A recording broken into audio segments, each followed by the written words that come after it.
आप देख रहे हैं JKLH लाइव। मैं हूं आपके साथ सना वारिस। हेडलाइंस के बाद खबरों को तफसील से जानेंगे और सबसे पहले बड़ी खबर यह कि नेशनल कॉन्फ्रेंस के नायब सदर उमर अब्दुल्ला ने बीजेपी के हवाले से बयान दिया है। जी हां, नेशनल कॉन्फ्रेंस के नायब सदर उमर अब्दुल्ला ने कहा है कि बीजेपी जम्मू कश्मीर में इलेक्शन कराने के मूड में नहीं है। इन्होंने कहा कि यहां राजभवन के बगैर हर कोई इलेक्शन चाहता है। उमर अब्दुल्ला ने कहा कि वो वादी में दहशतगर्दी के खात्मे के हामी है, क्योंकि सिक्योरिटी फोर्सेज के उनके वर्करों ने ही सबसे ज्यादा तादाद में अपनी जानें गंवाई हैं।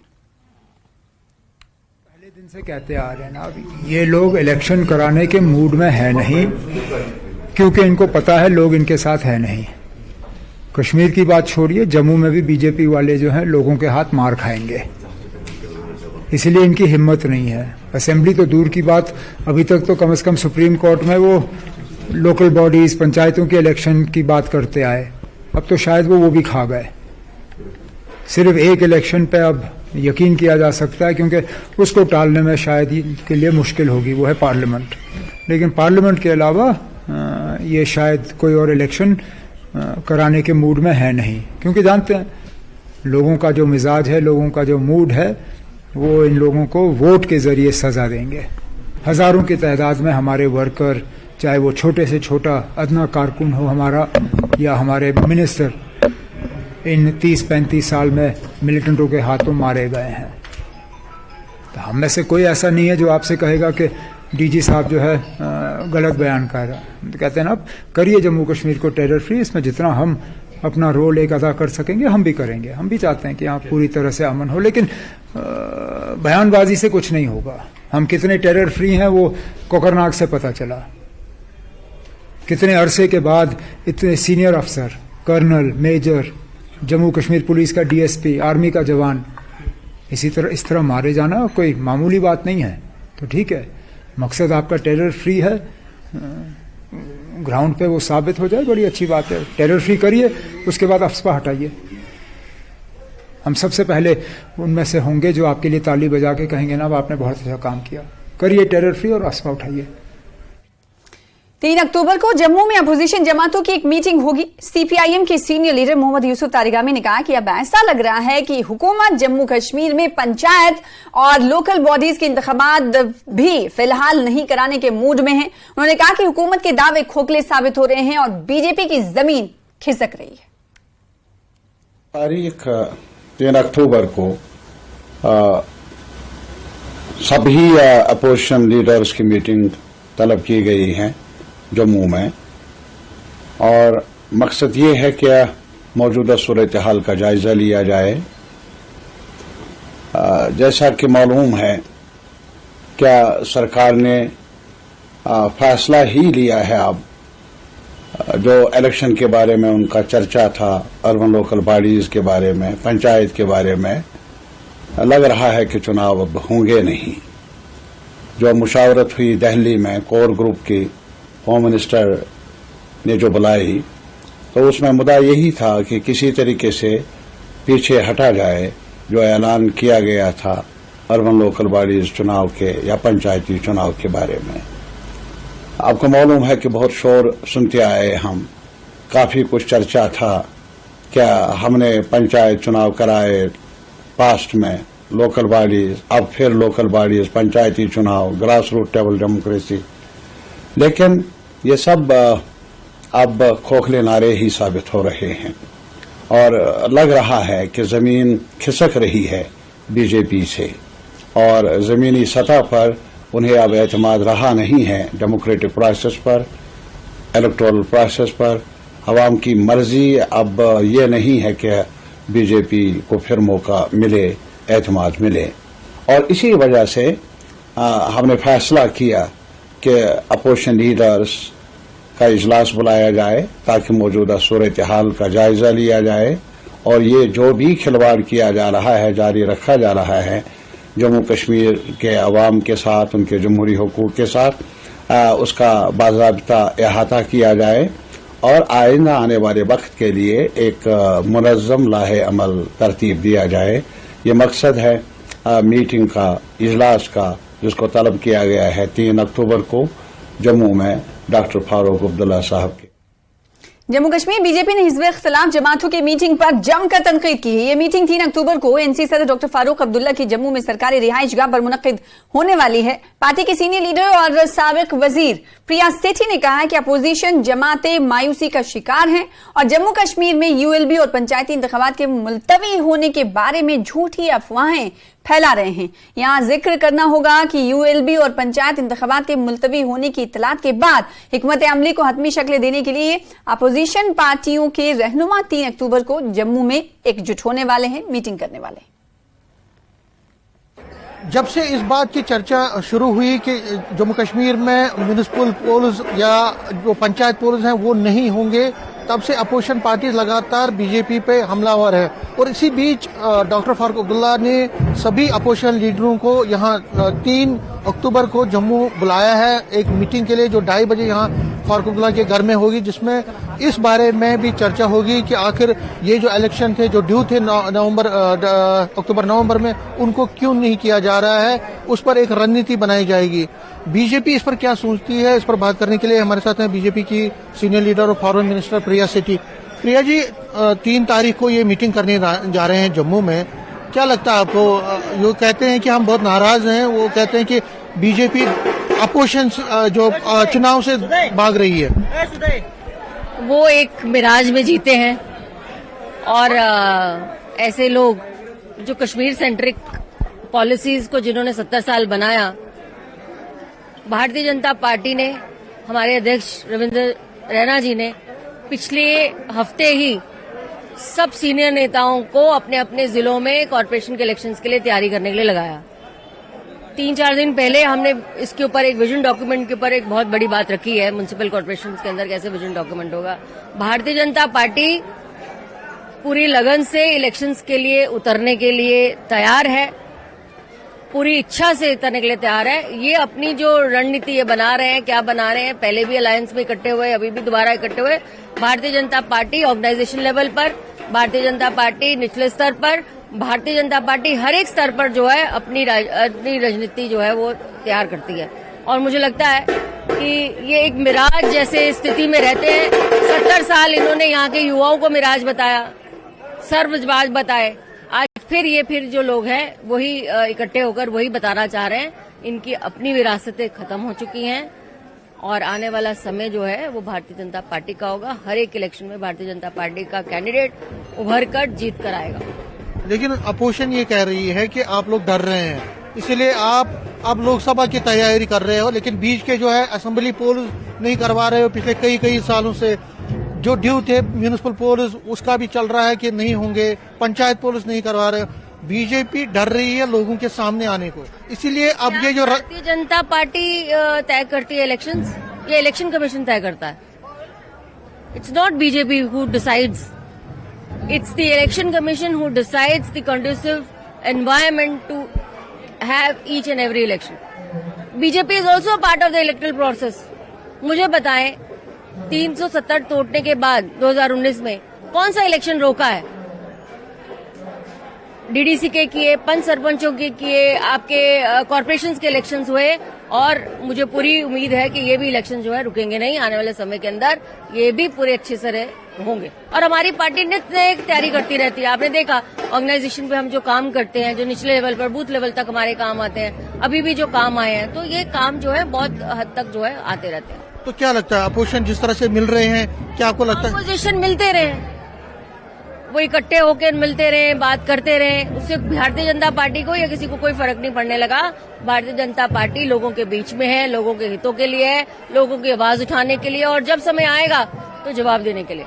न्यूज 18 से बात करने के लिए शुक्रिया। तो प्रिया सेठी बीजेपी की सीनियर लीडर कह रही है कि अपोजिशन पार्टी मिलेंगे तो उससे कोई बात नहीं बनेगी, कोई उससे बीजेपी पर असर नहीं पड़ेगा, क्योंकि अपोजिशन एक डायरेक्शनलेस ये जो कॉम्बिनेशन है उनमें न कोई सोच है और न कोई विजन है और बहुत ही अजीब तरीके से वो बिहेव कर रहे हैं, बिल्कुल अजीब तरीके से वो, क्योंकि ऐसी कोई बात नहीं है कि म्युनिसिपल पोल डिले हो रहे हैं, वो सिर्फ हवा खड़ा कर रहे हैं, रूमर्स फैला रहे हैं, इसमें कोई सदाकत नहीं है। कैमरामैन चांद के साथ में Sameer Bhatt, news 18 Jammu. Geneva Switzerland में समाजी और सियासी कारकुन तस्लीमा अख्तर ने अक़वाम मुत्तहिदा की इंसानी हुकूक कौंसिल के 54वें इजलास से खिताब किया। उन्होंने कहा कि जम्मू कश्मीर यूटी खित्ते की बेहतरी के लिए बदलाव लाने वाली तब्दीली अमल में ला रहा है। पाकिस्तानी मकबूजा कश्मीर में लोगों की बुनियादी इंसानी हुकूक और सहूलियात को बिल्कुल नजरअंदाज किया जा रहा है। वहां के लोग हुकूमत पाकिस्तान के रहमो करम पर जिंदगी गुजारने पर मजबूर हैं, जबकि हिंदुस्तान की मरकजी हुकूमत खित्ते में अमन और खुशहाली लाने के अलावा जम्मू कश्मीर में बुनियादी ढांचे और तरक्याती मंसूबों में सरमायाकारी कर रहा है। पाकिस्तान अपनी बुनियादी माली जिम्मेदारियों को पूरा करने के लिए भी जद्दोजहद कर रहा है और दहशतगर्द तंजीमों को भारत के खिलाफ प्रॉक्सी जंग छेड़ने के लिए ढाल बना रहा है।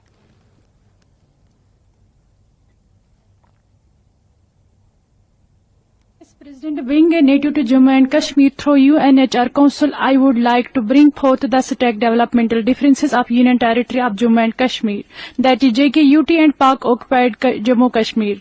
While JKUT is bringing transformational changes for the betterment of the region, people of POJK are living at the mercy of Pakistan government, having utter disregard for the people over there and their basic human rights and amenities. While the government of India is investing in infrastructure and developmental projects in J&K, besides bringing peace and prosperity to the region, Pakistan is struggling to meet its basic financial obligations and is shielding terrorist outfits to wage a proxy war against India. POJK lacks even basic infrastructure and amenities, with negligible investment and blatant misappropriation of its resources by Pakistan. In terms of education and literacy rate, JKUT is far ahead of POJK. Government of India spends 9 times more on education sector in JKUT compared to its counterpart. POJK is facing a major crisis in its education sector, lacking basic infrastructure including building and roofs, clean water, toilets, etc., causing acute hardships to students, resulting in severe dropout ratio. Change is also perceptible in health sector. POJK of health UT are availing health benefits in even the remote areas with national health schemes, which is distant dream for the people of POJK. Government of India facilitates people of the Jammu and Kashmir with universal health insurance. Thank you. फिलहाल इसी के साथ रुकेंगे छोटे से break के लिए। कुछ और खबरों के साथ जल्द हाजिर होंगे।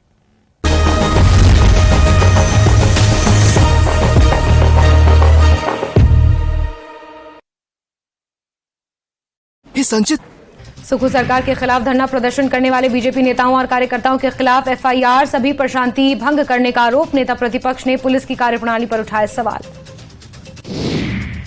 हिमाचल प्रदेश के युवाओं को नियुक्ति पत्र बांटने के लिए शिमला के गेटी थिएटर में रोजगार मेले का किया गया आयोजन। केंद्रीय मंत्री अनुराग ठाकुर की मौजूदगी में 110 युवाओं को बांटे गए नियुक्ति पत्र। पंडोह में बारिश से मकान ढह जाने से एक महिला हुई घायल, इलाज के लिए 5 लाख की जरूरत। परिजनों ने प्रशासन से लगाई मदद की गुहार। आपदा का दंश, किराए के कमरे में रह रहा परिवार इलाज के लिए लाहौल घाटी में सब्सिडी खत्म होने से दोगुनी हुई 12 लड़कियों की कीमत। जिला एनजीओ प्रधान ने प्रदेश सरकार से सब्सिडी जारी रखने की लगाई गुहार। मंडी में बारिश और भूस्खलन के कारण हाईवे बंद हो रही आवाजाही के बाद एनएचएआई ने शुरू किया टनल बनाने के प्रपोजल का कार्य। अब टनलों से होकर गुजरेगा मंडी से पंडोह तक 4 लेन। केलोंग में हुआ आयुष्मान भव का शुभारंभ। कार्यक्रम का मुख्य उद्देश्य देश और प्रदेश के लोगों को स्वास्थ्य सेवा स्कीम और सेवाओं के प्रति जागरूक करना, घर घर आयुष्मान कार्ड वितरित करना है। शिमला में आयोजित हुआ स्वच्छता अभियान। भाजपा प्रदेश प्रभारी अविनाश राय खन्ना ने बताया, स्वच्छता अभियान भाजपा के सेवा पखवाड़ा का भाग। भाजपा युवा मोर्चा की भी की जा रही जमकर तारीफ। किन्नौर में वाइब्रेंट विलेज कार्यक्रम के तहत राज्यपाल श्री प्रताप शुक्ल ने किया नाको और लियो गांव का दौरा। स्थानीय लोगों से बात कर बढ़ाया उनका हौसला। सड़क संबंधी मांगों को हल करने का दिया आश्वासन। बद्दी में केमिकल युक्त जहरीला पानी छोड़े जाने से लोग परेशान, सरकार से उठा रहे कार्रवाई करने की मांग। पुंछ में ईद के उपलक्ष्य में स्कूली बच्चों ने निकाला मिलाद रैली। अमन, एकता और भाईचारे का दिया गया संदेश। जम्मू में मुख्य अतिथि औद्योगिक मंत्री सोम प्रकाश की अगुवाई में रोजगार मेले का किया गया आयोजन। 105 लोगों को सौंपे गए नियुक्ति पत्र। जम्मू के पीरबाग एरिया में आतंकी के ओजीडब्ल्यू के घर पर जांच एजेंसी का छापा। मौके से इलेक्ट्रॉनिक उपकरण किए गए बरामद। यूएन में इंडिया के पाकिस्तान को घेरने पर यूएन एम्बेसडर ने कहा वो कश्मीर गए हैं।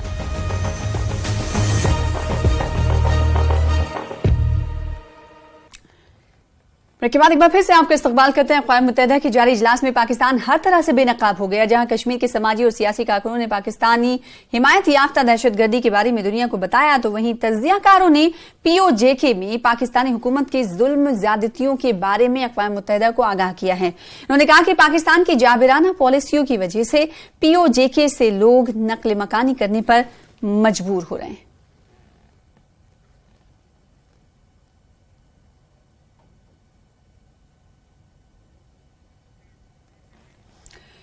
इस बीच हिंदुस्तानी नुमाइंदों ने भी अक़वाम मुत्तहिदा के इजलास के दौरान पाकिस्तान में अक़लियतों की अबतर हालत को दुनिया के सामने रखा। भारत ने पाकिस्तान में अक़लियतों के खिलाफ मजालिम को उजागर किया और दुनिया को यह बताने का काम किया कि पाकिस्तान में अक़लियतों की हालत किस कदर खराब है।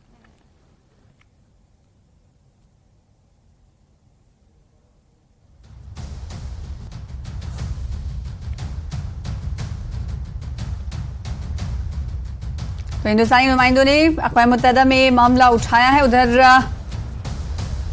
आपको बता दें कि अफगानिस्तान के हवाले से आपको लगातार खबरें देते रहे हैं कि पाकिस्तान को अफगानिस्तान ने बेनकाब किया और उसके बाद पाकिस्तान में अक़लियतों की अबतर हालत को लेकर हिंदुस्तान की तरफ से भी पूरी दुनिया को जानकारी दी गई। प्लेटफॉर्म था अक़वाम मुत्तहिदा का, और जब अक़वाम मुत्तहिदा में का सेशन चल रहा होता है उस वक्त तमाम ममालिक अपनी तरफ से स्टैंड रखते हैं। पाकिस्तान के हवाले से हिंदुस्तान ने कहा कि पाकिस्तान में जो अक़लियत हैं, अक़लियती बिरादरी है, उनकी हालत काफी अबतर है, काफी खराब है, क्योंकि अक़लियतों के खिलाफ जो मजालिम हैं वो थमने का नाम नहीं ले रहे हैं।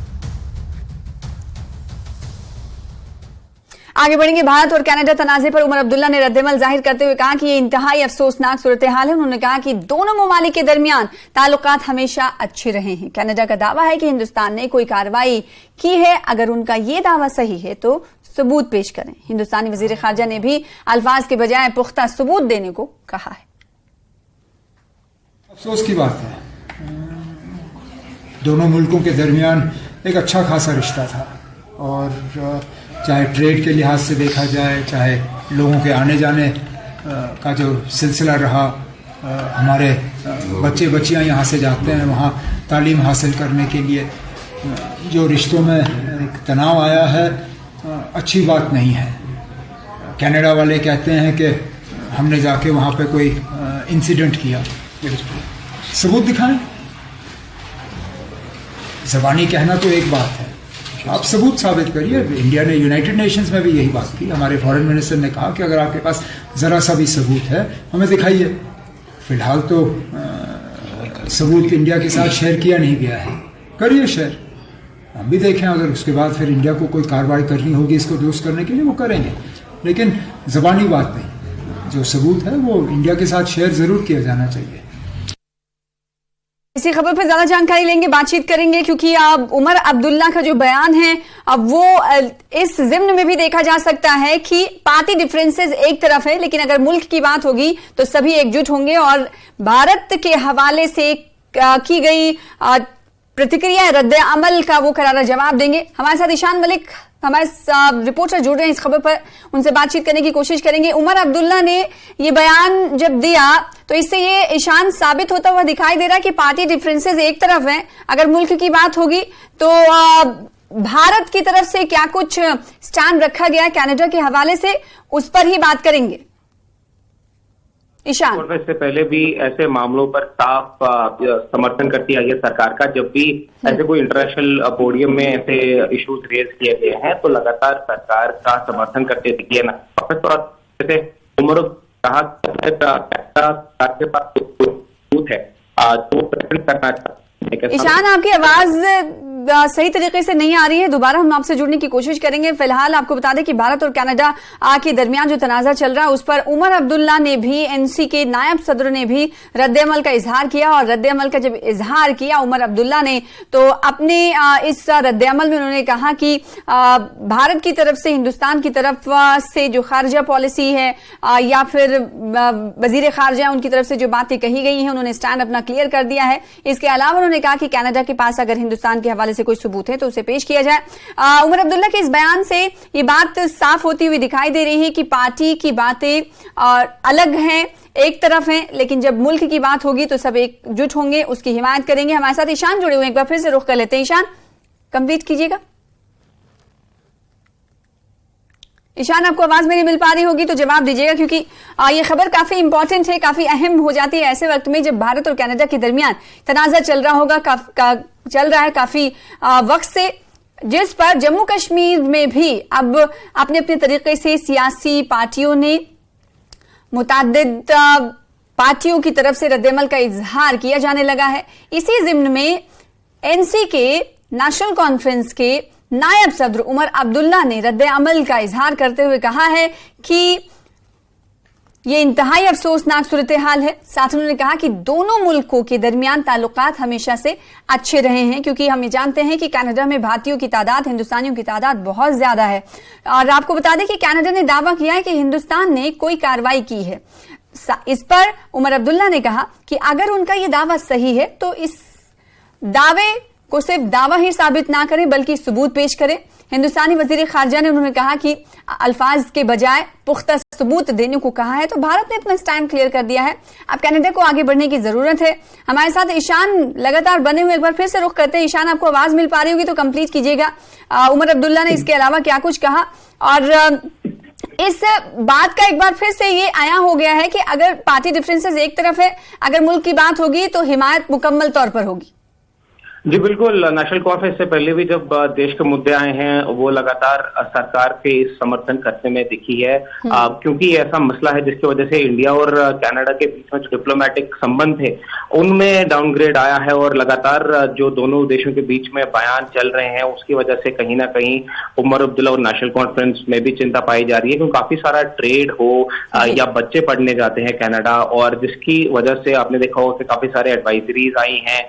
कहीं ना कहीं नेशनल कॉन्फ्रेंस अब ये सीधा कह रही है कि कनाडा के पास अगर कोई प्रूफ है कि हरदीप सिंह नज्जर के पीछे जो किलिंग जो एलिगेशन लगाई है कनाडा ने, वो सिर्फ लफ्जी नहीं रहनी चाहिए बल्कि उसका प्रूफ आना चाहिए। अगर कनाडा सरकार के पास कोई प्रूफ है तो उसको सामने रखे और फिर भारत इस पर कार्रवाई करेगा। एस जयशंकर जो कि फॉरेन मिनिस्टर है, उन्होंने भी लगातार यही बात कही है कि अगर कनाडा के पास सबूत है वो इंडिया से शेयर करे और इंडिया उस सबूत को देख के आगे कार्रवाई करेगा। लेकिन ऐसे कोई सबूत जो है इंडिया के सामने पेश नहीं किए गए हैं। हालांकि जो डिप्लोमेटिक टाइज हैं उनमें जरूर दरार आई है, चाहे वो कनाडा का इंडियन डिप्लोमेट को वहां से निकालना हो या फिर इंडिया का रिटेलिएटरी एक्शन हो, तो कहीं ना कहीं चिंता, ट्रेड, बाकी जो बच्चे वहां पे पढ़ते हैं और बाकी चीजों पे भी पड़ता है असर। तो उसको देखते हुए उमर अब्दुल्ला ने कहा कि एक सैड सिचुएशन है, अगर कनाडा के पास प्रूफ है तो उनको सामने आना चाहिए, उनको ये प्रूफ इंडिया के सामने प्रेजेंट करना चाहिए, कोई ऐसी छुपाने की बात नहीं है। वरना जो लफ्जी तौर पर जो वो कहना है उनका, जो कनाडा के प्रधानमंत्री ने जो दावा किया है उसको स्टैंड नहीं रख सकते, और अगर प्रूफ है तो उसको सामने लाए। ऐसे मुद्दों पर जब देश हित की बात आती है तो लगातार नेशनल कॉन्फ्रेंस जैसी पार्टी जो है हमेशा सरकार का समर्थन करती है, और इस बार फिर से एक बार उमर अब्दुल्ला वो करते हुए दिखे। ये एक ऐसा मसला है जिस पर काफी तनाव है, क्योंकि जाहिर सी बात है तनाज़ा चल रहा है, रस्साकशी जारी है दोनों मुल्कों के दरमियान, लेकिन इस पर अब सियासी दलों की तरफ से भी रद्द-ए-अमल, सियासी पार्टियों की तरफ से भी रद्द-ए-अमल सामने आई। इसी ज़िम्न में उमर अब्दुल्ला के इस बयान को देखा जा सकता है। बहुत शुक्रिया ईशान हमारे साथ जुड़ने के लिए, इस खबर पर बातचीत करने के लिए।